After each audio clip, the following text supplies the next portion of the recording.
This video will focus on the cell cycle. Before we jump into the cell cycle, let's take a look at our condensed and replicated chromosomes. These are the structures that house our DNA and are responsible with transmitting them to the new daughter cells during mitosis. The chromosome shown here is actually a pair of sister chromatids. This structure is called a dyad. While this is the typical image of a chromosome that we see in textbooks, etc., it's noteworthy that the chromosome only exists in this form for a short period of its existence. Our chromosomes are inherited in sets. For us humans, that's 23 sets of chromosomes, for a total of 46 chromosomes. This means we have two copies of each chromosome, one that we received from mom and one that we received from dad. These pairs of chromosomes are called homologous chromosomes. These chromosomes are over 99% similar, containing the same genes in the same locations. These locations are referred to as loci.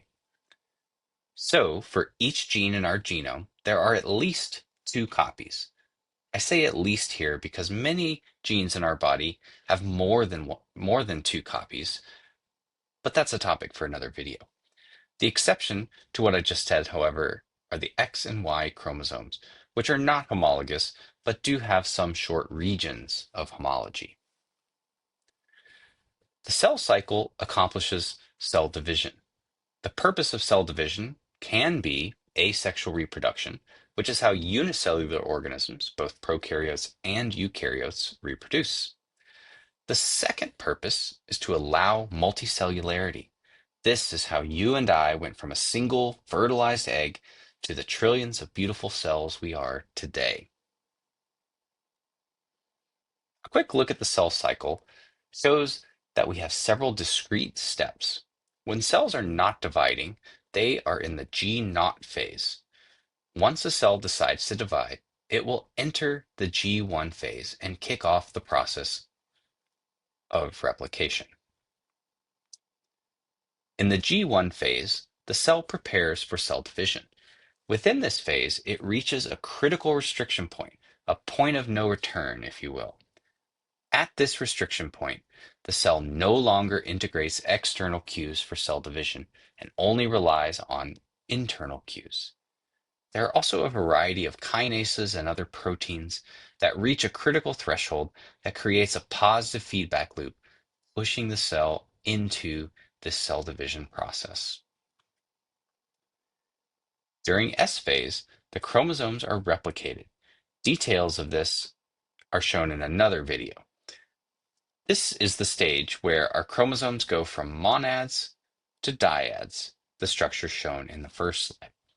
At the end of S phase, we have sister chromatids aligned and adhered to each other with cohesin proteins. G2 phase continues the march towards cell division by duplicating organelles and storing energy. In this step, there is also a critical check to make sure DNA was fully replicated and done so accurately. This must be confirmed in order to proceed to mitosis. Finally, M phase is when mitosis occurs. This process aligns the chromosomes and separates the sister chromatids from one another, resulting in two genetically identical daughter cells. The final division of the cytoplasm and organelles between the two daughter cells is called cytokinesis. At this point, the cell returns to the G0 phase and may stay in this phase for a very long time. In some cases, it will remain in this phase indefinitely, such as some special types of cells or in senescent cells.